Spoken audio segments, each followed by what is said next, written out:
We are both CPAs, so there's a few things that I think really attracted to us to Neverthirst, and one was the practicality of what they were doing. We loved the fact that they are taking the gospel through the church and through local Christian believers there, but what we loved even more, that there was this meeting of the needs, that there was a huge need for water, for clean water, and so we're practical people, so it's not like we're giving to a ministry that it just sort of floats out there. It was something tangible.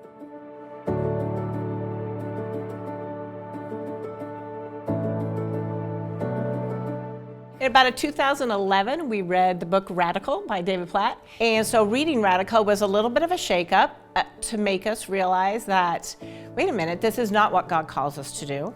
This is not why He has blessed us so much. And we need to think about living differently. We weren't really sure what that would mean for us.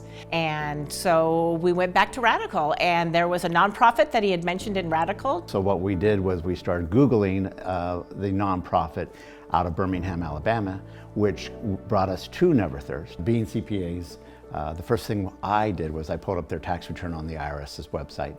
I wanted to see where their monies were going just from their tax returns to get an idea before we got involved with this nonprofit.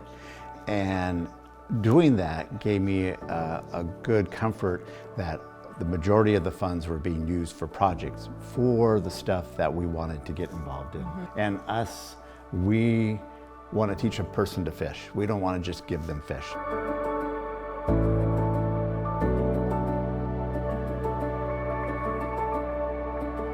So that was in 2013 or 12, and then the next year, they reached out to us and said, hey, would you like to go on a trip to Cambodia? And I was like, I don't know where Cambodia is. So I got out my maps, I got out my globe, and found where Cambodia was, and it was next to Vietnam. And that was a little disconcerting for me. I was raised in the 60s with the Vietnam War, and a lot of people died there, and it was a little like, I don't know that I want to go to that part of the country, but. We met so many different partners on that trip that they work with, ones who would test the water, those who we got different supplies through, who did the drilling and so forth.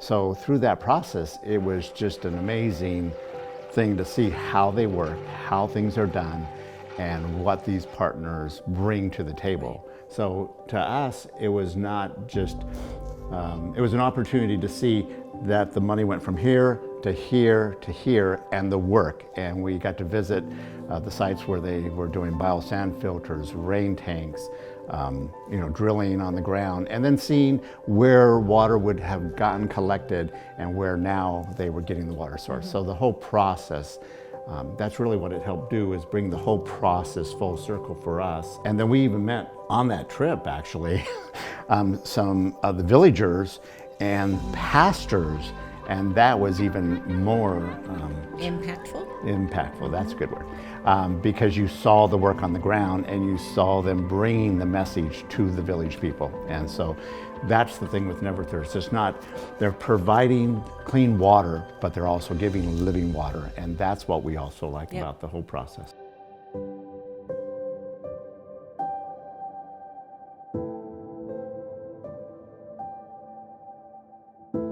Since we got involved with Neverthirst in 2012, we've been on, I think, 3 trips.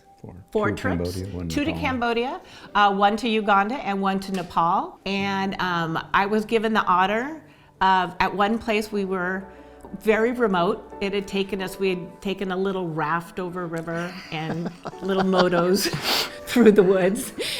So a very remote. Over the river through the woods. Yeah, it was, for a very remote location. And they had brought in some food to feed us. This guy, his vision of what he wanted to do through Neverthirst and the impact it was having, and he was going to get around with his moto through all these villages or walk and what have you, and just go, wow, what kind of impact are you having in the US? And these pastors are willing to leave their families and just reach the remote villages And here we're called to have an impact. And that's what Neverthirst is doing. They're having an impact, and that's what we want to help do, is have a continual impact on the world. Well, what we realized with this pastor too was the fact that he had a vision which could not be implemented without us. Like had no resources whatsoever. And he had people there. He had people in Nepal. He had pastors that he was training. He had a moto to get around to these really remote locations, and that's all he had. And so without our resources, where would his vision be able to go? It couldn't go anywhere. So we're just here to manage the resources that we have been given by God. And that's a big responsibility. It's not about us. No. It's not about the American dream. Yep. It's more than that. Yeah. And that's what we have come to realize, and we have enjoyed the process of it being bigger and having an impact on the world. Our world has gotten just so much bigger because we started saying yes. If we had never said yes in the beginning to that trip, then our world would have been very small. Yes. And I think it's important for people to realize when they have an opportunity to say yes. There's so many things that make me think, I can't do that. That would be too hard. What would that mean? It'd be uncomfortable. What kind of food are they going to feed me? Where am I going to have to stay and sleep? And you know, none of that matters when you're there. It just, none of it matters. And if you end up on a rickety old raft trying to get over an overgrown river and on a moto behind a guy in Cambodia, you know, it was all great. It was just all great fun, and you laugh a whole lot about it because you never could have planned it or thought it or imagined it, and that's how big our God is.